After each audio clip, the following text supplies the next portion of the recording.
جو لوگ اللہ کی قدر پہچانتے ہیں، اس کی عظمت کو جانتے ہیں، اس کے مقام کو جانتے ہیں اور اس سے گہرا تعلق رکھتے ہیں، ان کی زندگی کا مقصد اس کو راضی کرنا ہوتا ہے۔ وہ ہر قیمت پر اپنے رب کو خوش کرنا چاہتے ہیں اور وہ اس سے محبت رکھتے ہیں۔ جب وہ اس سے محبت رکھتے ہیں تو وہ چاہتے ہیں کہ رب بھی ان سے محبت کرے۔ اسی طرح انسان کے دل میں یہ خواہش ہوتی ہے کہ وہ بندوں سے محبت کرے اور بندے بھی اس سے محبت کرے۔ جس طرح انسان کی ضرورت کھانا پینا ہوتی اور بہت سی چیزیں ہوتی، اسی طرح محبت بھی انسان کی ضرورت ہوتی۔ ایک بچہ جب پیدا ہوتا ہے تو اسے ماں کی محبت چاہیے ہوتی، پھر باپ کی محبت چاہیے ہوتی، پھر دوسرے لوگوں کی محبت و شفقت چاہیے ہوتی۔ اگر ایک بچے کو صرف کھانا کھلا دیا جائے اور اس سے محبت نہ دی جائے تو اس کی اس طرح تربیت نہیں ہو سکتی جس طرح محبت کے ساتھ ہوتی۔ اور محبت کی یہ ضرورت صرف بچپن میں نہیں ہوتی، انسان جو بڑے ہو جاتا ہے اس وقت بھی ہوتی ہے۔ تو جو انسان کی آنکھیں کھلتی ہیں، ماں باپ سے آگے دائرہ بڑھتا ہے، خاندان کا، رشتہ داروں کا، دوستوں کا، اور پھر اس کا انٹریکشن ایک وقت میں آ کر دنیا کے باقی لوگوں کے ساتھ ہوتا ہے، جہاں خون کا رشتہ نہیں ہوتا، دوستی کا رشتہ نہیں ہوتا، لیکن ویسے تعلقات ہوتے ہیں، کام کی وجہ سے دیگر معاملات ہوتے ہیں۔ تو یہاں پر آ کر انسان کو بعض اوقات ایسے لوگوں سے واسطہ پڑتا ہے کہ جو اس سے محبت نہیں کرتے بلکہ اس کے ساتھ بعض اوقات اچھا سلوک بھی نہیں کرتے۔ تو ایسے میں انسان سوچتا ہے کہ ان تمام مشکلات پر کیسے قابو پائے کہ انسان اچھے تعلقات کے ساتھ اس دنیا میں رہے۔ کچھ لوگوں کی محبت انکنڈیشنل ہوتی، آپ کچھ کریں یا نہ کریں وہ آپ سے محبت کرتے ہیں، وہ آپ کے ماں باپ ہو سکتے ہیں، آپ کے رشتہ دار ہو سکتے ہیں، لیکن کہیں یہ محبت ارن کرنی پڑتی، جو محبت کرتے ہیں انہیں محبت ملتی۔ اور بعض اوقات کچھ ایسی اخلاقی خوبیاں ہوتی ہیں جن کی بنا پر لوگ محبت حاصل کرتے۔ وہ کیا خوبیاں ہیں؟ اس کا ذکر ایک حدیث سے ملتا ہے۔ رسول اللہ صلی اللہ علیہ وسلم نے فرمایا، حدیث آپ کے سامنے رکھوں گی، ابو العباس سہل بن سعد ساعدی بیان کرتے ہیں کہ ایک آدمی نے نبی صلی اللہ علیہ وسلم کی خدمت میں حاضر ہو کر عرض کیا، اے اللہ کے رسول صلی اللہ علیہ وسلم، مجھے ایسا عمل بتائیے کہ جب میں وہ کروں تو اللہ مجھ سے محبت کرے۔ ایسا کام بتا دیجئے کہ میں وہ کروں تو اللہ تعالیٰ مجھ سے محبت کرے اور لوگ بھی مجھ سے محبت کریں۔ آپ سب کا دل بھی یہی چاہتا ہوگا۔ تو اس کا جواب کیا ہے؟ آپ صلی اللہ علیہ وسلم نے فرمایا، دنیا سے بے رغبت ہو جاؤ، دنیا کا لالچ نہ رکھو، اللہ تم سے محبت کرے گا۔ اور لوگوں کے پاس جو کچھ ہے اس سے بے نیاز ہو جاؤ، یعنی لوگوں کے مال سے بھی، اور لوگوں کے پاس جو بھی کچھ ہے اس کا لالچ نہ رکھو، لوگ تم سے محبت کریں گے۔ تو اللہ سبحانہ وتعالیٰ اور لوگوں کی محبت حاصل کرنے کا بہترین طریقہ رسول اللہ صلی اللہ علیہ وسلم نے ہمیں سکھا دیا۔ ایک اور روایت میں آتا ہے، ابراہیم بن ادہم کہتے ہیں کہ ایک آدمی نے نبی صلی اللہ علیہ وسلم کی خدمت میں حاضر ہو کر عرض کیا، اے اللہ کے رسول صلی اللہ علیہ وسلم، مجھے ایسا عمل بتا دیجیے کہ جب میں کروں تو اللہ مجھ سے محبت کرے اور لوگ بھی مجھ سے محبت کریں۔ آپ نے فرمایا، وہ عمل جس کی وجہ سے اللہ تم سے محبت کرے گا وہ دنیا سے زہد اختیار کرتا ہے، اور وہ عمل جس کی وجہ سے لوگ تم سے محبت کریں گے وہ یہ ہے کہ دنیا کا سامان جو تمہارے ہاتھ میں ہے وہ ان کی طرف ڈال دو، یعنی جو تمہارے پاس ہے وہ دینے والے بن جاؤ، لینے سے زیادہ دینے والے بن جاؤ، تو بندے تم سے محبت کریں گے۔ یہاں آپ دیکھتے ہیں کہ اس شخص کا سوال بہت بڑا سوال تھا اور زندگی کا ایک بہت بڑا راز، ایک بہت بڑی حقیقت، ایک بہت بڑی سچائی کو پانے والا، کیونکہ بہت سے لوگ اس بات کی کمپلین کرتے ہوئے ملتے ہیں کہ لوگ ان سے محبت نہیں کرتے، لوگ ان کی کیئر نہیں کرتے۔ خاندانی مسائل کو بھی آپ دیکھیے تو عموماً سسرال سے کیا شکایت ہوتی، یا شوہر سے کیا ہوتی، یا بعض اوقات رشتے داروں سے کیا ہوتی، ہمسایوں سے کیا ہوتی، کولیگز سے کیا ہوتی۔ یہ شکایت کس طرح ختم ہو؟ کیا صرف ڈیمانڈ کرنے سے، لوگوں سے مطالبہ کرنے سے، یا لوگوں کو کنونس کرنے سے، یا لوگوں کو اپنی خوبیاں بتانے سے کہ میں کون اور کیا ہوں، کہ تم لوگ میری کیئر کرو اور مجھ سے محبت کرو۔ ان باتوں کی بنا پر محبت کبھی نہیں ملتی۔ آپ جو کچھ بھی ہو وہ اپنے لیے ہے۔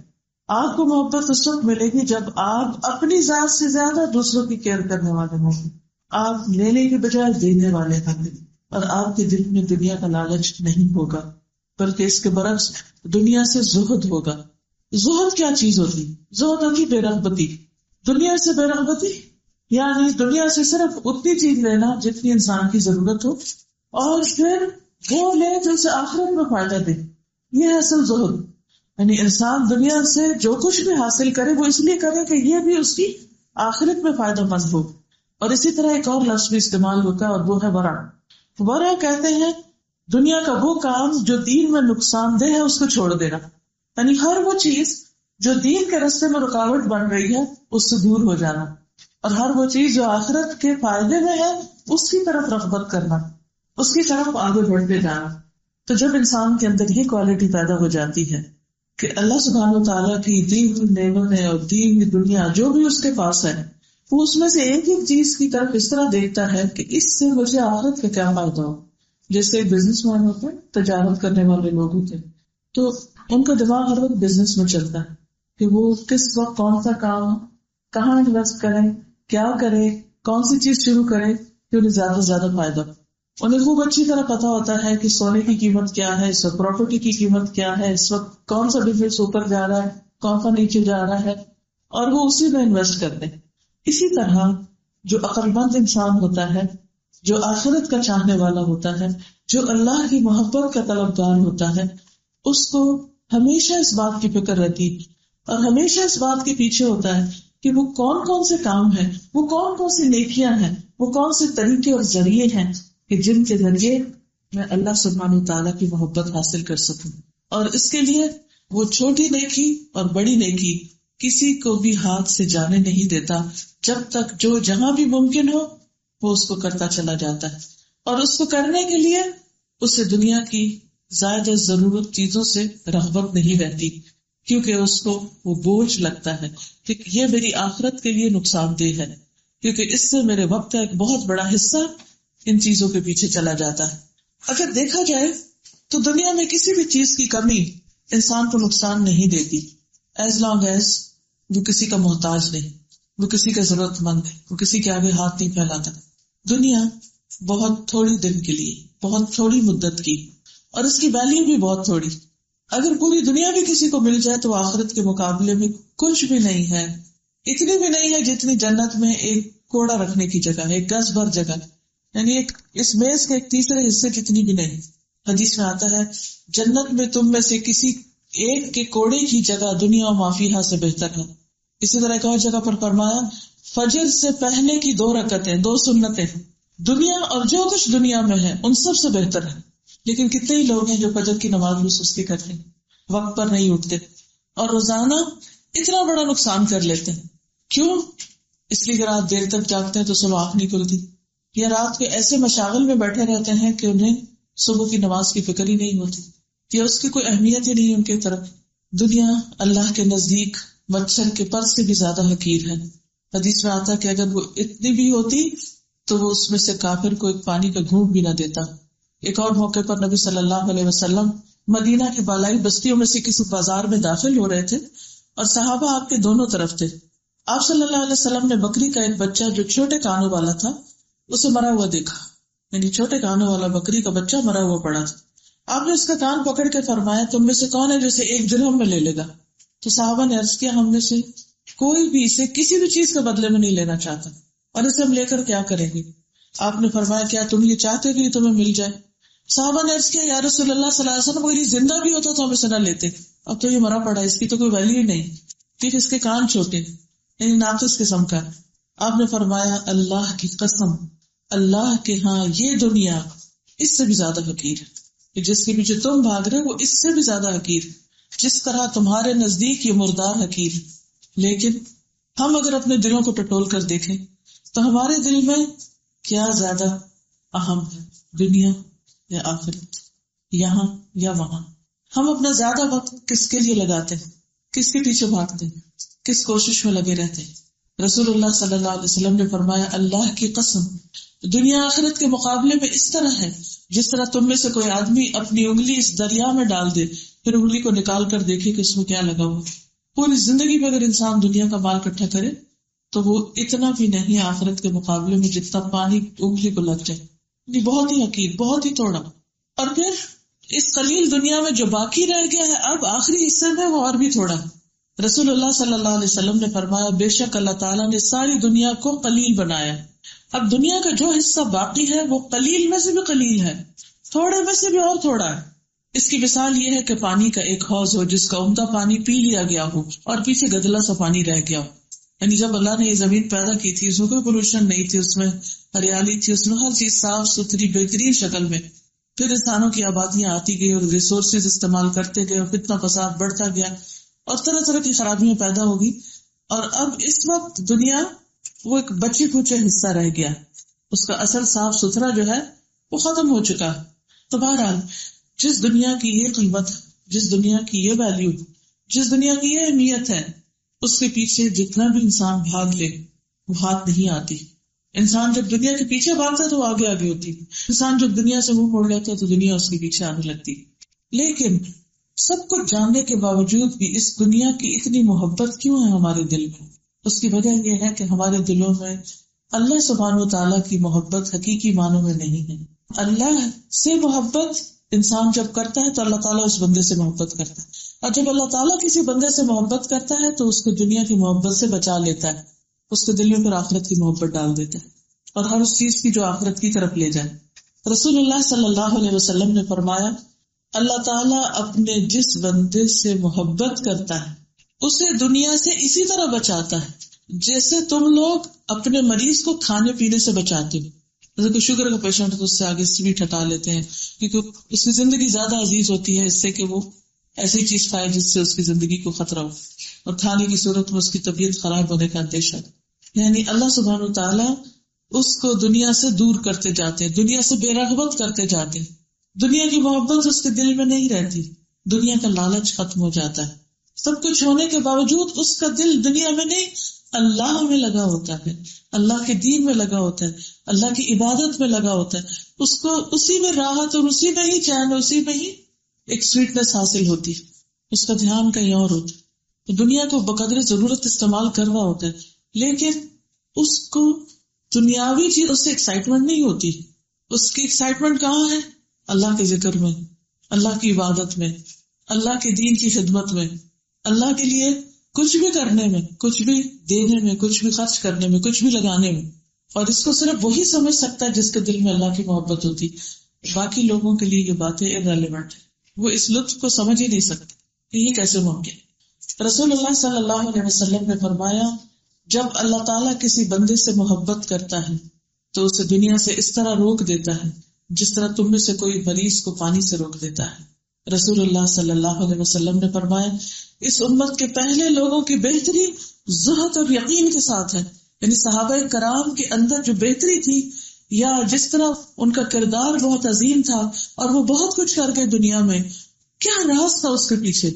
آج مسلمانوں کی تعداد اس کے مقابلے میں کئی 100 گنا زیادہ ہے، لیکن اتنے زیادہ کثرت میں ہونے کے باوجود کچھ بھی نہیں کر پا رہے. اور اس دور میں ایک صحابی اگر کسی ایک جگہ چلا گیا تو اس نے کایا پلٹ دی اس علاقے کی، پورے ٹرینڈ چینج کر دی، پورے زمانے بدل گئے، علاقوں کا پورا کلچر بدل گیا. کیوں؟ ان کے اندر 2 بڑی چیزیں تھی. ایک زہد تھا، دنیا کے لیے نہیں گئے تھے وہ، نہ دنیا حاصل کرنے کے لیے، بلکہ وہ دینے کے لیے گئے تھے. اب یاد ہوگا کہ جس وقت ربیع ابن عامر ایران جاتے ہیں، ایران کے طرف لشکر کشی کرتے، تو ان کو جب کسریٰ کے دربار میں پیش کیا جاتا ہے تو پوچھتے بھی تم لوگ کیا کرنے آئے یہاں پر؟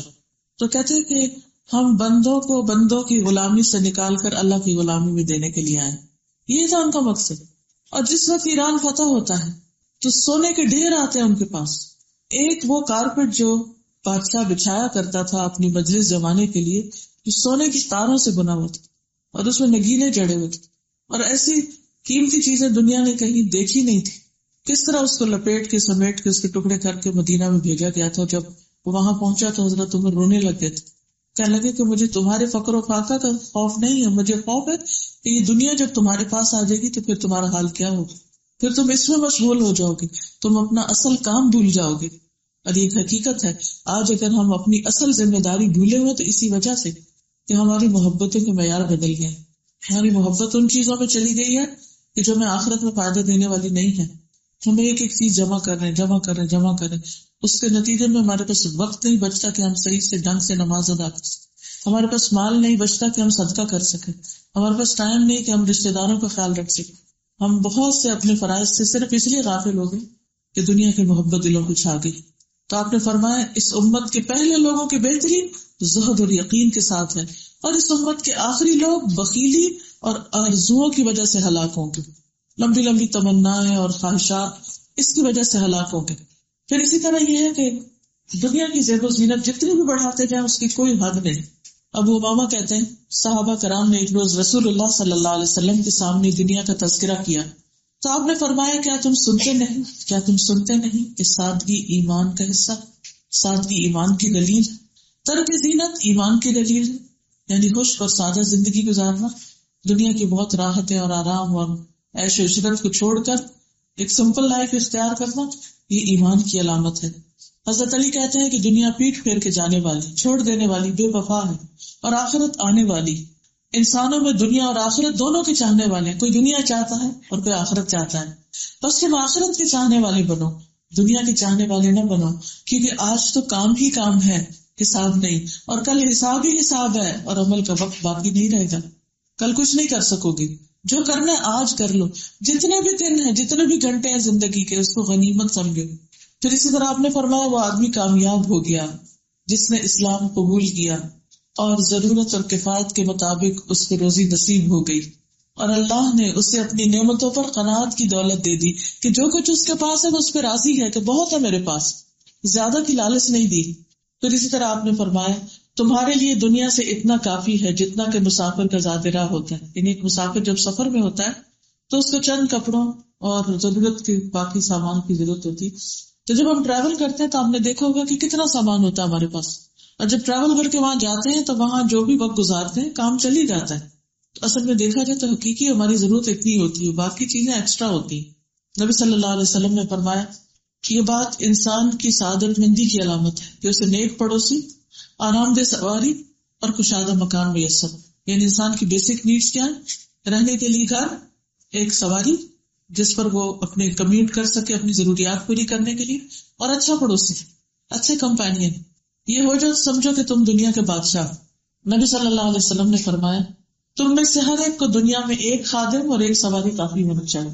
کچھ سواریاں تو سواری کرنے کے لیے ہوتی ہے اور کچھ دکھانے کے لیے ہوتی، صرف شوق پورا کرنے کے، اور مال کا ایک بہت بڑا حصہ اس میں چلا جاتا ہے، حالانکہ وہ ضرورت میں نہیں آتا، وہی مال کہیں اور بہترین جگہ پہ لگ سکتا ہے جس سے انسان اپنی آخرت کما سکتا ہے۔ حضرت عائشہ سے مروی ہے کہ رسول اللہ صلی اللہ علیہ وسلم ایک مرتبہ جہاد میں تشریف لے گئے، میں نے ایک نقش و نگار والا کپڑا لکڑی کے دروازے پر لٹکا دیا، جب آپ واپس تشریف لائے پردے کو دیکھا تو آپ کے چہرے پر میں نے ناپسندیدگی کے اثرات پہچان لیے۔ آپ نے فرمایا اللہ تعالیٰ ہمیں یہ حکم نہیں دیتا کہ ہم پتھروں اور مٹی کو کپڑا پہنائیں۔ حضرت عائشہ کہتی ہیں کہ رسول اللہ صلی اللہ علیہ وسلم میرے ہاں تشریف لائے تو ایک نرم گدا دیکھ کر پوچھا یہ کیا ہے؟ میں نے کہا اللہ کے رسول فلاں انصاریہ آئی تھی، اس نے آپ کو بستر دیکھا تو جا کے یہ بچھونا بھیج دیا، اسے دیکھا کہ آپ کا بستر کچھ سخت ہے، جس نے کہا ذرا نرم بھیج دیا، فرمایا یہ واپس کر دے۔ میں نے واپس نہ کیا کیونکہ مجھے پسند تھا کہ میرے گھر میں عورتیں قیامت تک پہ ایسی نفسیات تھی، لیکن آپ نے 3 بار فرمایا اللہ کی قسم اے عائشہ اگر میں چاہوں تو اللہ سونے اور چاندی کے پہاڑ میرے ساتھ چلا دے، لیکن میں دنیا میں نہیں چاہتا۔ ایک دفعہ آپ حضرت فاطمہ کے گھر تشریف لے گئے، ان کے دروازے پر پردہ لٹکا ہوا دیکھا، آپ اندر نہیں داخل ہوئے۔ عبداللہ کہتے ہیں بہت کم ایسا ہوتا ہے کہ آپ گھر جائیں اور ان کے ہاں نہ جائیں، آپ جب واپس آتے تو پہلے ان کی طرف جاتے پھر اپنے گھر کو جاتے۔ حضرت علی آئے، فاطمہ کو دیکھا کہ غمگین ہے، اداس ہے، پوچھا تمہیں کیا ہوا؟ کہا نبی صلی اللہ علیہ وسلم میرے ہاں آئے تھے مگر اندر نہیں آئے۔ حضرت علی آپ کی خدمت میں پہنچے اور کہا اللہ کے رسول صلی اللہ علیہ وسلم فاطمہ کو یہ بات بڑی گراں گزری ہے کہ آپ آئے ہیں مگر اندر نہیں تشریف لائے۔ آپ نے فرمایا میں کیا اور دنیا کیا، مجھے دنیا سے کیا سروکار، میں کیا اور نقش و نگار دار پردہ کیا۔ چنانچہ حضرت فاطمہ کے پاس واپس گئے حضرت علی اور انہیں رسول اللہ صلی اللہ علیہ وسلم کی بات بتائی تو انہوں نے کہا رسول اللہ صلی اللہ علیہ وسلم سے پوچھے کہ میرے لیے کیا حکم ہے؟ آپ نے فرمایا اسے کہو کہ اسے فلاں کے پاس بھیج دے، اپنے گھر میں نہیں رکھے۔ اسی طرح یہ ہے کہ سجاوٹ کی جتنی چیزیں ہیں ان پر کوئی اجر نہیں، کوئی ثواب نہیں۔ نبی صلی اللہ علیہ وسلم نے فرمایا مسلمان کو ہر اس چیز پر ثواب ملتا ہے جسے وہ خرچ کرتا ہے، مگر اس عمارت میں خرچ کرنے کا ثواب نہیں ملتا، یعنی محض ڈیکوریشنز میں اس کو کوئی اجر ثواب نہیں ملتا۔ پھر غیر ضروری چیزوں کا وبال، آپ نے فرمایا ہر تعمیر اپنے مالک کے لیے باعث وبال ہے، مگر وہ جس کے بغیر چارہ نہ ہو، یعنی وہ ضرورت ہو کہ رہنے کو گھر چاہیے یا بستر چاہیے یا اور ضروری برتن چاہیے. باقی جو ایکسٹرا چیزیں وہ وبال ہیں. دنیا میں بھی وبال ہوتی ہے کہ ان سب کی کلیننگ کرو، سنبھالو، رکھو، اٹھاؤ ادھر سے ادھر، اور آخرت کے لیے بھی وہ باعث وبال ہو جاتی ہے کیونکہ ان میں مصروف ہو کے انسان کے اعمال میں لازماً کمی ہوتی. رسول اللہ صلی اللہ علیہ وسلم نے بستر کا ذکر کیا تو فرمایا ایک بستر آدمی کا، ایک بیوی کا، تیسرا مہمان کا، چوتھا شیطان کا. اور ہر شخص کو پتہ ہے اس کے گھر میں کتنے مہمان آتے ہیں اور بستر کتنے استعمال ہوتے ہیں. بعض بستر صرف رکھے ہی رہتے ہیں، کبھی بھی استعمال نہیں ہوتے. پھر اسی طرح ناز و نعم سے دور رہنا. نبی صلی اللہ علیہ وسلم نے فرمایا ناز و نعم کی زندگی سے بچو کیونکہ اللہ کے بندے ناز و نعم کی زندگی نہیں گزارتے، یعنی بہت لگژریس زندگی نہیں گزارتے. آپ نے فرمایا ریشم و دیبا کے کپڑے مت پہنو، یعنی مردوں کو خاص طور پر. نہ سونے چاندی کے برتن میں کھاؤ، نہ ان کی پلیٹوں میں کچھ کھاؤ، کیونکہ یہ چیزیں کفار کے لیے ہیں دنیا میں اور ہمارے لیے آخرت میں ہیں، وہاں ان کے لیے نہیں ہے. پھر اسی طرح آپ نے فرمایا جو شخص اللہ کی خاطر تواضع اختیار کرے، دکھاوے کے لیے نہیں کہ لوگوں کے سامنے درویش بنا رہے، اللہ کی خاطر تواضع اختیار کرے، عمدہ کپڑے پہننے کی قدرت رکھنے کے باوجود، یعنی can afford precious clothes, expensive clothes, لیکن اس کے باوجود وہ ضرورت کا سادہ لباس پہنے، اللہ تعالیٰ اسے قیامت کے دن ساری مخلوق کے سامنے بلا کر یہ اختیار دے گا کہ وہ ایمان کے جوڑوں میں سے جسے چاہے پسند کر لے. بعض لوگ ہیں زہد کے معنی میں غلط فہمی پائی جاتی ہے. زہد کا معنی کیا ہے کہ ایسی چیزوں کو چھوڑنا جو آخرت میں فائدہ نہ دے. اس کا یہ مطلب نہیں ہے کہ وہ اچھے کپڑے نہ پہنے، کوئی مہنگی گاڑی نہ لے یا اچھا گھر نہ رکھے، یہ نہیں مطلب. جو چیز آخرت میں فائدہ دے رہی ہے اگر وہ مہنگی بھی ہے تو وہ زہد میں شامل ہوتی، لیکن اگر دکھاوے کے لیے اور محض اپنی ایک شان آن بان قائم کرنے کے لیے تو پھر نہیں. مثلا اگر آپ ایسی گاڑی لیتے ہیں جو ہر دوسرے دن خراب ہوتی ہے اور آپ کا وقت ضائع کر کے، اور آپ افورڈ کر سکتے ہیں مہنگی کار لینے صرف اس لیے تاکہ آپ اچھے طریقے سے اپنے دین کے کام کر سکیں تو کوئی حرج نہیں. لیکن اگر آپ افورڈ نہیں کر سکتے تو سودی قرضے پہ گاڑی لے کے چلانے کی ضرورت نہیں، کہ جو ہے اسی پر ہی اکتفا کرنا چاہیے. لیکن اگر انسان کو اللہ نے دیا تو اسے استعمال کر سکتے. اسی طرح اگر آپ کا گھر ہے اور روز چھت ٹپک رہی ہے یا روز اس کا کچھ خراب ہو رہا ہے اور آپ کمفرٹیبل نہیں ہے اس میں، نہ آپ کی نماز صحیح ادا ہو رہی ہے، نہ ہی کوئی اور دین کا کام وہاں ہو سکتا ہے، تو آپ ایک صاف ستھرا اچھا بھلے کچھ مہنگا گھر بھی رکھے لیکن وہ آخرت کے اعتبار سے بڑے کام آ رہے ہیں. مثلا آپ کو اللہ نے بڑا گھر دیا ہے، اس میں قرآن کی مجلسیں ہوتی ہیں، اس میں لوگوں کا آنا جانا ہے، ضرورت مند آتے ہیں، مسافر آتے ہیں، تو وہ آپ کے لیے باعث اجر ہے، وہ پھر باعث وبال نہیں ہے. ہاں آپ نہ کسی کو اندر پاؤں رکھنے دیتے ہیں، نہ آپ کسی کو کسی طرح ویلکم کرتے ہیں، نہ وہاں کوئی دین کی بات ہوتی ہے، اور صرف شو پیس سے بھرا ہوا ہے، صرف دکھاوے کا ہے، صرف ایک ڈسپلے سینٹر ہے، تو پھر وہ گھر باعث وبال ہے. تو ہر شخص یہ دیکھے کہ اس نے اس کو کس لحاظ سے فرینڈلی بنا رکھا ہے، پیپل فرینڈلی ہے، دین فرینڈلی ہے، عبادت فرینڈلی ہے، یا پھر صرف ڈیکوریشن فرینڈلی ہے. پھر اسی طرح یہ ہے کہ کھانے کے معاملے میں انسان وہ کھائے جس سے انسان کو طاقت حاصل ہو، غذائیت ہو، وہ نہیں کہ جو صرف زبان کے لیے ایک لذت ہو، یہ صرف ایک اس لیے کہ اللہ نے دیا ہے تو ہر روز ایک نیا ریسٹورینٹ ٹرائی کرے. نہیں، ٹھیک ہے اللہ نے حرام نہیں کی زینت کی چیزیں، لیکن یہ بھی حلال نہیں ہے کہ انسان صرف کھانے کا بندہ بن جائے اور اس کی اول و آخر ساری فکر یہی ہو کہ وہ کھاتا رہے، یا یہ کہ انسان دکھاوے کے لیے گھٹیا کپڑے پہنے کہ لوگ کہیں گے بڑا ہی نیک ہے، تو یہ بھی ٹھیک نہیں ہے. تو اس لیے کبھی بھی کسی بھی چیز کی صرف ظاہری جو رکھ رکھاؤ ہے، اس کی جو سرفیس ویلیو، اس پہ نہیں جائیں. کیوں؟ اس لیے کہ اصل چیز نیت ہے کہ کس نیت کے ساتھ کس چیز کو اختیار کیا گیا اور کہاں استعمال ہو رہا اور کیوں کیا گیا. مثلا جابر بن عبداللہ کہتے ہیں کہ رسول اللہ صلی اللہ علیہ وسلم ہمارے یہاں تشریف لائے. آپ نے ایک آدمی کو دیکھا کہ اس کے بال بکھرے ہوئے. آپ نے فرمایا کہ ایسے کوئی چیز نہیں ملتی کہ اس سے اپنے بالوں کو سنوار لے. اور آپ نے ایک دوسرے آدمی کو دیکھا جس کے کپڑے میلے تھے. آپ نے فرمایا ایسے کوئی چیز نہیں ملتی کہ اپنے کپڑے دھو لے.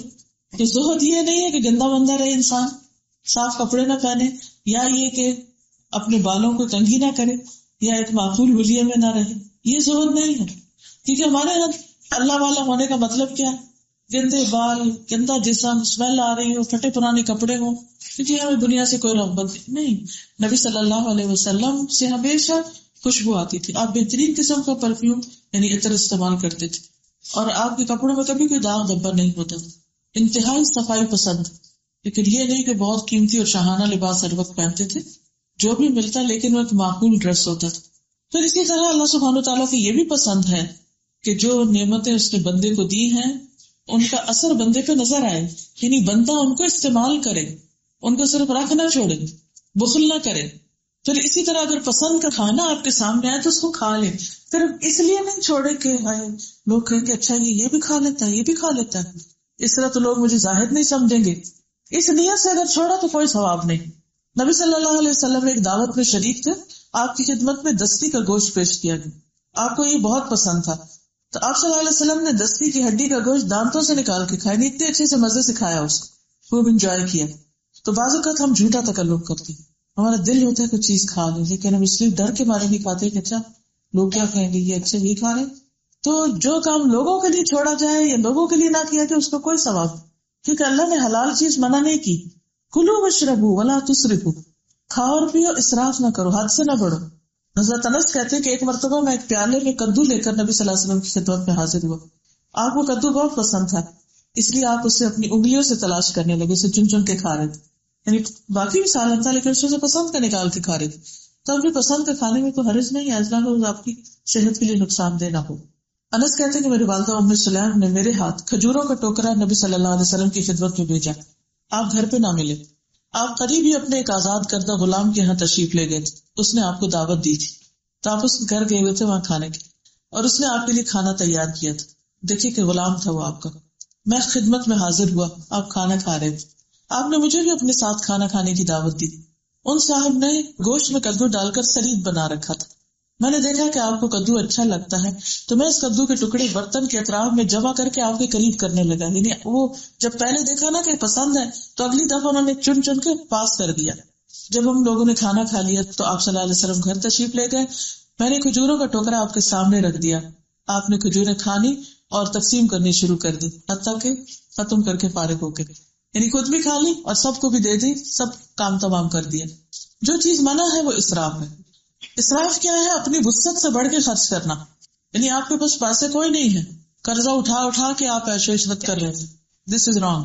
آپ دیکھیں کتنے لوگ ہوتے ہیں جو صرف نمائشی زندگی بسر کرنے کے لیے سود میں بال بال جکڑے ہوئے ہوتے ہیں, ہر چیز لون پہ, ہر چیز قرضے سے. کیا ہے؟ خواہشات. گھر ایسا ہونا چاہیے, فرنیچر ایسا ہونا چاہیے, گاڑی ایسی ہونی چاہیے, کراکری ایسی ہونی چاہیے, اور اس کے لیے جیب میں کچھ نہیں, پاس کچھ نہیں, صرف سودی قرضہ لے کر اس پر سب کچھ بنا کے اپنے آپ کو وہ ظاہر کر رہے ہیں جو حقیقت میں ہے نہیں. کس قدر دھوکہ ہے, کس قدر فریب ہے. تو ان چیزوں سے بچنے کی ضرورت ہے. ابن عباس کہتے ہیں, نبی صلی اللہ علیہ وسلم کی حدیث نہیں, ابن عباس کہتے ہیں جو تمہارا جی چاہے کھاؤ, جو جی چاہے پہنو, مگر دو باتوں سے ضرور بچو, اسراف اور تکبر.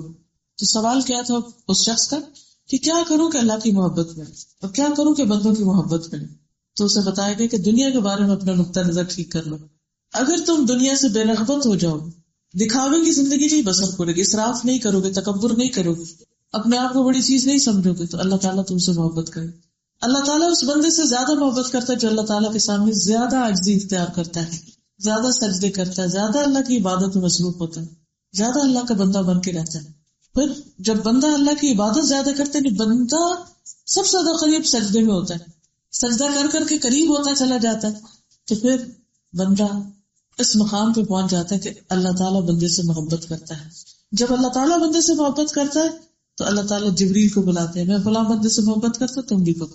کہ جبریل محبت کرتے, پھر وہ آسمان والوں میں آواز لگاتے, سب کو بتاتے کہ اللہ تعالیٰ فلاں بندے سے محبت کرتے, اے آسمان والوں تم سب اس سے محبت کرو. پھر اللہ تعالیٰ وہ محبت دنیا میں اتار دیتے ہیں. اس کے بعد وہ زمین میں بھی محبوب بن جاتا ہے. لیکن بندوں کا محبوب کیسے بنتا ہے اور اللہ کا محبوب کیسے بنتا ہے؟ جب بندہ وہ کام کرتا ہے جو اللہ کی پسند کے ہیں, اپنی ذاتی پسند کے نہیں. کیونکہ بہت دفعہ ہم کیا کرتے ہیں, اپنی پرسنل پریفرنس پہ جاتے ہیں, مجھے یہ اچھا لگتا ہے, مجھے یہ اچھا نہیں لگتا. بھائی اس کو مت دیکھو تمہیں کیا اچھا لگتا ہے, یہ دیکھو اللہ کو اچھا لگتا ہے. اگر اللہ کو اچھا لگتا ہے کر ڈالو, کیونکہ اللہ کی عبادت کر رہے ہیں نا, اپنے نفس کی تھوڑی کر رہے ہیں. اللہ تعالیٰ فرماتے ہیں یہ لے لو تو لے لو, کہتے ہیں رک جاؤ, یہ دے دو, یہ میں نے لے لیا, صبر کرو, ہاں صبر کرو. تو جب بندہ اللہ کی مرضی کے مطابق ڈھل جاتا ہے، جو وہ چاہے وہ اس کی چاہت ہوتی ہے، تو پھر اللہ سبحانہ وتعالیٰ کی محبت اس کو نصیب ہوتی ہے۔ اور پھر دوسری چیز کیا بتائی کہ لوگوں سے بے نیازی اختیار کرو، جو لوگوں کے پاس ہے اس سے لالچ نہ رکھو، تو لوگ تم سے محبت کریں گے۔ اب جب لالچ نہیں ہوگی تو آپ کسی سے سوال نہیں کریں گے کہ مجھے یہ دے دو، وہ دے دو، وہ دے دو، دل میں لالچ ہے ہی نہیں، تو آپ کیوں کسی کے سامان پہ، کسی کے مال پہ نظر رکھیں گے؟ اور اس دنیا کی محبت کی وجہ سے کسی سے محبت نہیں کریں گے کہ وہ اس کے پاس اتنا کچھ ہے، چلو اس سے محبت کرنے چاہتے وہ دنیا کا مال ہمیں بھی دے دے کچھ، یہ کس کا تو گھٹیا سوچ۔ تو دوستی، دشمنی، محبت، نفرت صرف اللہ کی خاطر ہونی چاہیے۔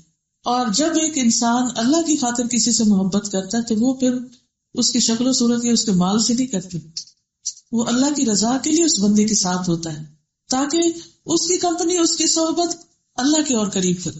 یعنی زہد کیا ہے؟ ہر اس چیز کے قریب ہونا جو اللہ کے قریب کر دے، اور ہر اس چیز سے بے رغبت ہونا جو اللہ سے دور کرنے والی۔ تو جب انسان کے اندر یہ چیز آتی ہے تو نہ صرف یہ کہ اللہ کی محبت حاصل ہوتی بلکہ بندوں کی محبت بھی حاصل ہو جاتی، کیونکہ آپ کسی سے ملیں گے نہ اس سے کچھ مانگیں گے، اور آپ کسی کو بوجھ نہیں بنے گی، کسی کو تکلیف دینے والے نہیں ہوں گے، بلکہ خیر بانٹنے والے ہوں گے، دینے والے ہوں گے، ہر وقت خیر خائی کرنے والے ہوں گے۔ تو جب آپ کے دل میں لوگوں کی خیر خائی ہوگی، بھلائی ہوگی، سنسیئرٹی ہوگی، تو پھر نتیجتاً جواباً کیا ملے گا؟ آپ کو بھی وہ خیر اور بھلائی نصیب ہوگی۔ قرآن مجید اللہ تعالیٰ فرماتے ہیں وَلَا تَمُدَّنَّ عَيْنَيْكَ إِلَىٰ مَا مَتَّعْنَا بِهِ أَزْوَاجًا مِّنْهُمْ زَهْرَةَ الْحَيَاةِ الدُّنْيَا لِنَفْتِنَهُمْ فِيهِ وَرِزْقُ رَبِّكَ خَيْرٌ وَأَبْقَىٰ۔ اور آپ ان چیزوں کی طرف نظر بھی نہ اٹھائیے جو ہم نے مختلف قسم کے لوگوں کو دنیاوی زندگی کی زینت کے لیے دے رکھی ہیں۔ کہ کسی کا بڑا گھر دیکھا تو حسرت سے دل پکڑ کے بیٹھ گئے، کتنا خوش قسمت ہے جس کے پاس یہ سب کچھ، اور کتنے بد قسمت ہیں ہم کہ ہمارے پاس کچھ نہیں۔ یہ شکل اللہ کو نہیں پسند کہ دنیا کی خاطر روتے رہے کہ ہمارے پاس یہ بھی نہیں، یہ بھی نہیں، یہ بھی نہیں، ہر وقت کمپلینٹس۔ بلکہ اللہ کو کیا پسند ہے کہ اللہ تیرا شکر ہے کہ ہم کبھی بھوکے نہیں سوتے، تیرا شکر ہے تو نے ٹھکانہ دی، تیرا شکر ہے تو نے ضرورت کا سب سامان دیا۔ تو جب ایک بندے کے اندر یہ خوشی سما جاتی ہے کہ میرے پاس بہت ہے میری ضرورت کا، تو اللہ تعالیٰ ایسے بندے سے محبت کرتا ہے۔ لیکن جب بندہ دنیا والوں کے ساتھ کمپیئر کرنے لگتا ہے تو دنیا والوں کی نگاہ میں بھی ذلیل ہوتا ہے اور اللہ کی نگاہ۔ آپ تھوڑی دیر کے لیے سوچیے، کسی کے بارے میں بھی اگر آپ کو کسی کے بارے میں 100% یقین ہو جائے کہ وہ آپ کی دنیا سے محبت کرتا ہے، آپ سے نہیں، آپ کے پیسے سے کرتا ہے، آپ کے اسٹیٹس سے کرتا ہے، آپ کی چیزوں سے کرتا ہے، اس بندے کی آپ کے دل میں کیا قدر ہوگی؟ یعنی وہ آپ کے دین کی وجہ سے نہیں، آپ کے اخلاق کی وجہ سے نہیں، آپ کے دین کے کام میں مددگار ہونے کی وجہ سے نہیں، مال کی وجہ سے، تو آپ کبھی بھی پلٹ کے ایسے بندے سے محبت نہیں کریں گے۔ لیکن جب کوئی شخص آپ سے اللہ کی خاطر محبت کرتا ہے، اس کو دنیا میں کوئی لین دین سروکار نہیں، تو آپ کے دل میں اللہ تعالیٰ اس کی محبت ڈال دیتا ہے۔ حضرت سلیمان کے پاس کیا کچھ تھا آپ جانتے ہیں، دنیا کی ایک بہت بڑی بادشاہت ان کے پاس۔ جب ملکہ بلقیس نے ان کو تحفے بھیجے تو انہوں نے کیا کہا؟ انہوں نے کہا کیا تم مال سے میری مدد کرتے ہو، مال دے کے مجھے خوش کرنا چاہتے ہو؟ جو کچھ اللہ نے مجھے دیا اس سے بہتر ہے، تم اپنے تحفے پہ خود ہی خوش ہوتے رہو۔ بل انتم بہدیتکم تفرحون، بلکہ تم ہی اپنے تحفے پہ خوش ہوتے ہو۔ مجھے مال نہیں چاہیے تم سے، مجھے تم سے اللہ کی اطاعت چاہیے۔ اللہ تعالی علیہ واتونی مسلمین، مجھے تمہارا اسلام چاہیے، تمہارا مال نہیں چاہیے۔ پھر اسی طرح دنیا کی چیزوں پر تعجب نہیں ہونا چاہیے، واہ یہ کتنا خوبصورت ہے، یہ کتنا اچھا ہے، یہ تو بہت ہی اچھا ہے، یہ ہو میرے پاس، یہ کسی چیز پہ دل رکے نہ، اور کی لالچ۔ ایک دفعہ حضور صلی اللہ علیہ وسلم نے دوموں کے سردار عقیدر کی طرف ایک لشکر بھیجا، دوسرے رسول اللہ صلی اللہ علیہ وسلم کے لیے ایک جبہ دیباج کا جو سونے سے بنا ہوا تھا وہ بھیجا، بہت ہی قیمتی ڈریس، سونے کی تاروں سے بنا۔ رسول اللہ صلی اللہ علیہ وسلم نے اس کو پہنا اور ممبر پر کھڑے ہوئے، اس وقت سونا حرام نہیں ہوگا، اور بیٹھ گئے۔ آپ نے گفتگو نہیں فرمائی، سے اچھا سا لباس پہن کے آ کے بیٹھ گئے صحابہ کے بیچ میں۔ پھر آپ نیچے اتر آئے، کچھ بھی نہیں کہا، آئے بیٹھے پھر اتر گئے۔ جب اترے تو لوگ آپ کے کپڑے کو ہاتھ سے چھو کے دیکھنے لگے، کیونکہ پہلی دفعہ اتنا خوبصورت کپڑا دیکھا۔ آپ نے فرمایا تم لوگ اس پہ تعجب کر رہے ہو، بہت اچھا لگ رہا ہے، تم بہت ایکسائٹیڈ ہو۔ سعد بن معاذ کے رومال جنت میں اس سے بہتر ہے۔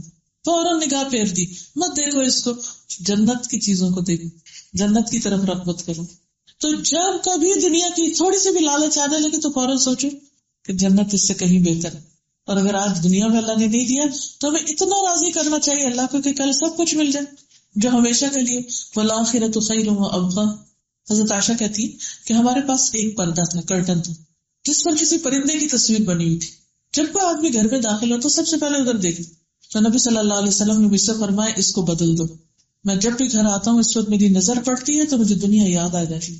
جیسے لوگ گھروں میں تصویریں لٹکا کے رکھتے ہیں تو ان کو دیکھ کے کیا یاد آتی، اسی طرح پرندے بھی ہوں تو ان کو دیکھ کے دنیا یاد آتی. تو ایسی چیزیں لگانی چاہیے جن کو دیکھ کر اللہ یاد آئے، آخرت یاد آئے. پھر اسی طرح کھانے پینے کی چیزوں کا بھی لالچ نہیں ہونا چاہیے کہ اچھا اب یہی پکایا، یہی رہ گیا تھا، یہ نہیں اچھا، وہ نہیں اچھا. پھر اسی طرح لوگوں سے مانگنا نہیں چاہیے، اشارہ بھی نہیں کرنا چاہیے کہ فلاں چیز میری بہت اچھی لگتی، اور اس نیت سے کہ دوسرا اس کو دے دے.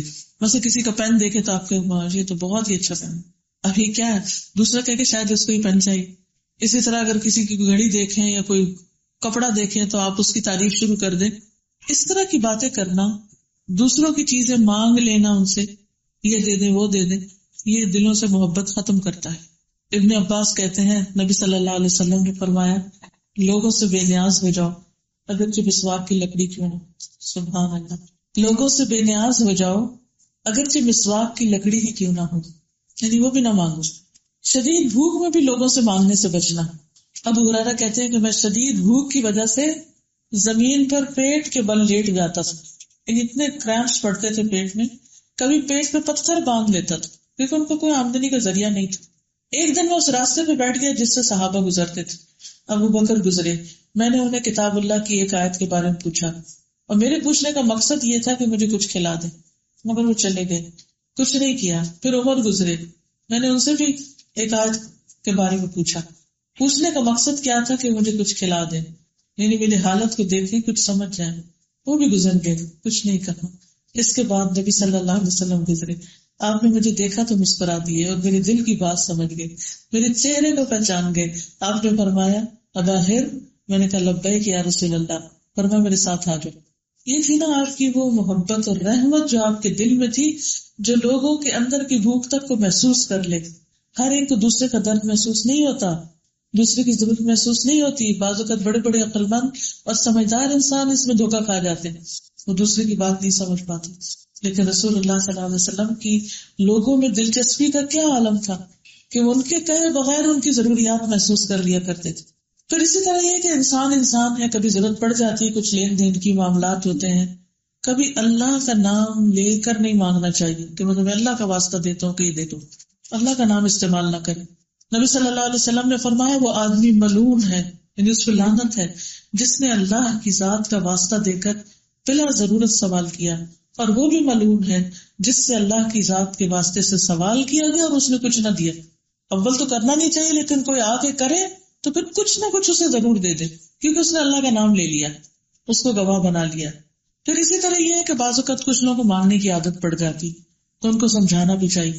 نبی صلی اللہ علیہ وسلم لوگوں کی یہ تربیت بھی کیا کرتے تھے. حکیم بن حزام کہتے ہیں کہ ایک دفعہ میں نے آپ سے کچھ مانگا، آپ نے مجھے دے دیا، میں نے پھر مانگا، پھر دے دیا، پھر مانگا، پھر دے دیا، پھر مانگا تو آپ نے فرمایا اے حکیم، یہ دولت بڑی سرسبز اور بہت شیریں، بہت سویٹ ہے، لیکن جو شخص اپنے دل کو سخی رکھے، یعنی اس کا دل بڑا ہو، تو اللہ تعالیٰ اس کو بے نیاز کر دے گا، اس کے مال میں برکت ہو جائے گی. اور جو لالچ کے ساتھ لے تو اس کی دولت میں کبھی برکت نہیں ہوگی کہ لالچ یہ مل جائے، یہ مل جائے، یہاں سے بھی لے لوں، وہاں سے بھی اکٹھا کروں. اس کا حال اس شخص کا ہوگا جو کھاتا ہے لیکن اس کا پیٹ نہیں بھرتا. پھر فرمایا یاد رکھو اوپر کا ہاتھ نیچے والے ہاتھ سے بہتر. حکیم بن نظام نے کہا میں نے عرض کی اس ذات کی قسم جس نے آپ کو سچائی کے ساتھ مبعوث کیا، اب اس کے بعد میں کسی سے کوئی چیز نہیں لوں گا حتیٰ کہ اس دنیا سے جدا ہو جائے. حکیم بن حزام رسول اللہ صلی اللہ علیہ وسلم کے بعد اس طرح کی کوئی چیز کسی سے نہیں لیتے گئے یہاں تک کہ وفات پا گئی، کبھی کسی سے کوئی چیز نہیں لی انہوں نے. تو حق اللہ کا سوال سے بچنا چاہیے، لیکن کبھی بہت مجبوری ہو جائے، بہت تکلیف ہو، ضرورت پڑ جائے، اور خصوصاً اتنی بے تکلفی ہو کہ آپ کو یہ پتا ہو کہ اگر آپ اپنے ساتھی سے وہ مانگیں گے تو خوش ہوگا. ہر شخص کی زندگی میں ایسے لوگ ہوتے ہیں کہ جو اس کی ضروریات کو دیکھتے ہیں، سمجھتے ہیں اور دے کر خوش ہوتے ہیں. وہ چاہتے ہیں کہ یہ کچھ مانگے. جیسے بعض اوقات ماں باپ ہوتے ہیں نا، تو وہ انتظار کرتے ہیں کہ بچہ کچھ کہے، کچھ مانگے تو صحیح کبھی، اور وہ اس بات پہ دکھی ہوتے کہ اس نے کبھی کچھ نہیں مانگا، کبھی کوئی مطالبہ نہیں کیا. اسی طرح رشتے داروں میں، فرینڈز میں ایسے ہوتے ہیں کہ جو کبھی آپ سے کچھ بھی نہیں مانگیں گے، کوئی بھی ضرورت کی چیز. لیکن بعض لوگوں کے بارے میں جب آپ کو پتا ہوتا ہے کہ وہ خوش ہوں گے تو ان سے کہنے میں بھی کوئی حرج نہیں ہوتا. جو نا بے تکلف دوست یار ہوتے, چلو آج آئس کریم کھلاؤ, تو پتا ہے کہ یہ آئس کریم کھلا کے بہت خوش ہوگا, اس کو تو موقع ملنا چاہیے آئس کریم کھلانے کا.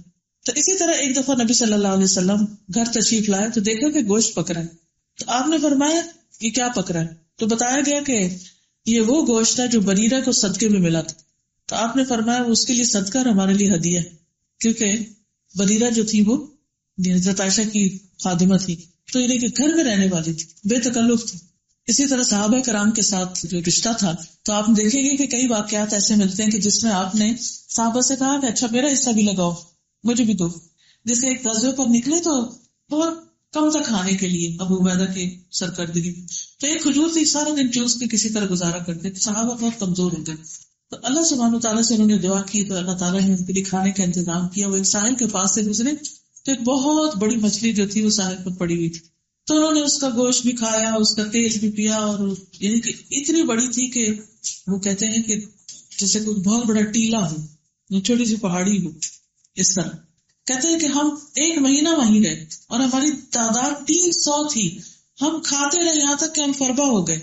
پھر ہم حضور صلی اللہ علیہ وسلم کے پاس حاضر ہوئے. آپ نے عرض کیا وہ رزق تھا جو اللہ نے تمہارے لیے نکالا تھا, کیا اس میں سے تمہارے پاس کچھ اور بھی ہے تو ہمیں بھی کھلاؤ. چنانچہ ہم نے اس میں سے رسول اللہ صلی اللہ علیہ وسلم کی خدمت میں بھیجا, تو آپ نے اسے تناول کیا, یعنی خوشی سے کھایا. پھر اسی طرح وہ اپنی یاد ہوگا کہ جب کچھ صحابہ جو تھے کہیں جا رہے تھے تو راستے میں ایک بستی میں رکے تو ان سے کھانا مانگا, کیونکہ وہ اس زمانے میں مہمانی حق ہوتی تھی بستی والوں کا, تو انہوں نے نہیں دیا. تو ان کے سردار کو بچھو نہیں کاٹ لی.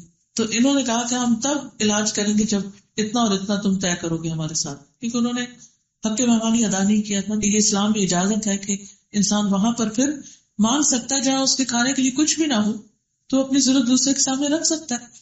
بہرحال انہوں نے اس پہ دم کیا اور ان کا سردار ٹھیک ہو گیا. تو جتنی بکریاں طے کی تھی وہ سب انہوں نے لے لی اور مدینہ آ گیا. کہا کہ ہم اس وقت تک اس کو ہاتھ نہیں لگائیں گے جب تک نبی صلی اللہ علیہ وسلم سے نہ پوچھ لیں.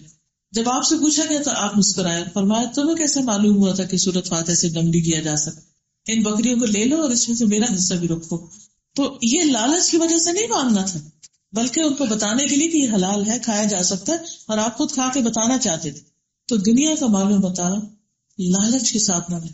دل میں یہ حرص نہ ہو کہ فلاں کے پاس جو چیز ہے وہ مجھے مل جائے, کہ اللہ تعالیٰ آپ نے اس کو دیا مجھے بھی دیا, اللہ سے مانگے.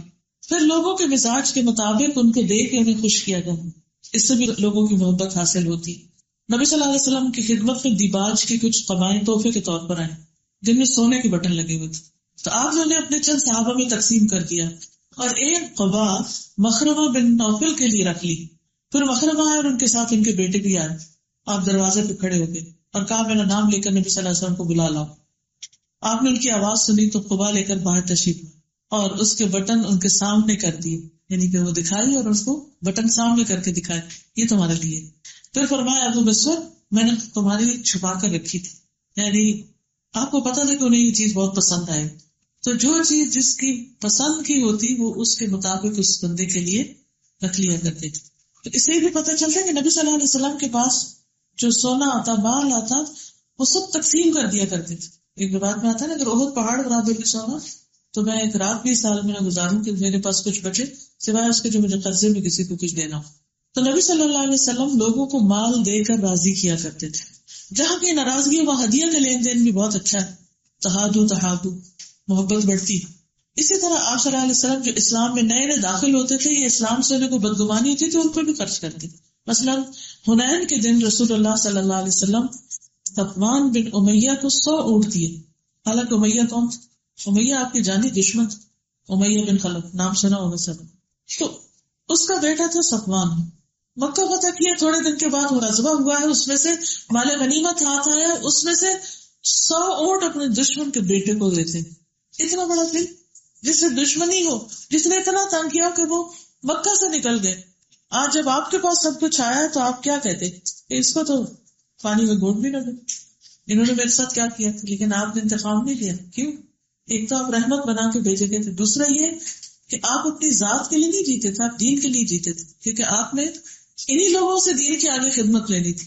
تو وہ کہتے ہیں کہ جس دن نبی صلی اللہ علیہ وسلم نے ان کے 100 اونٹ دیے، صفوان کہتے ہیں اللہ کی قسم رسول اللہ صلی اللہ علیہ وسلم نے مجھے عطا فرمایا جتنا بھی عطا فرمایا، اور اس سے پہلے آپ تمام لوگوں سے زیادہ مجھے مبغوض تھے، پھر جب آپ مجھے مسلسل دیتے رہے حتیٰ کہ آپ مجھے سب سے زیادہ محبوب ہو گئے۔ اور ایک یقینی بات ہے، جب آپ دینے والے بنتے ہیں تو آپ محبوب ہو جاتے ہیں، لیکن عام طور پر ہم لینے والے اور اپنے مطالبات کا رونے والے ہوتے ہیں۔ مثلا کوئی آپ کو سلام نہیں کرتا، آپ سلام کرنے والے بن جائیں، کوئی آپ کو دیکھ کے نہیں مسکراتا، آپ مسکرانے والے بن جائیں، کوئی آپ سے نہیں ملنا چاہتا آپ جا کے اس سے مل لیں، کوئی آپ سے دور دور رہتا ہے کھچا رہتا ہے آپ خود آگے بڑھ کے مل لیں، کیا فرق پڑتا ہے، کیا جائے گا؟ اللہ کی محبت ملے گی، بندوں کی محبت ملے گی، دین پھیلے گا۔ اپنی ذات کے لیے کچھ نہیں لینا دینا، اللہ کے دین کا کام، اور خاص طور پر جو لوگ دین کی تبلیغ کرتے ہیں جب تک ان کا یہ اخلاق نہیں ہوتا دین نہیں پھیلتا۔ انس کہتے ہیں کہ اسلام قبول کرنے پر رسول اللہ صلی اللہ علیہ وسلم سے جو بھی چیز مانگی گئی وہ آپ نے عطا فرما دی۔ ایک مرتبہ ایک آدمی آیا، آپ نے 2 پہاڑوں کے درمیان کی بکریاں اسے دے دی، ایک پوری ویلی بکریوں کی بھری ہوئی تھی وہ سب دے دی۔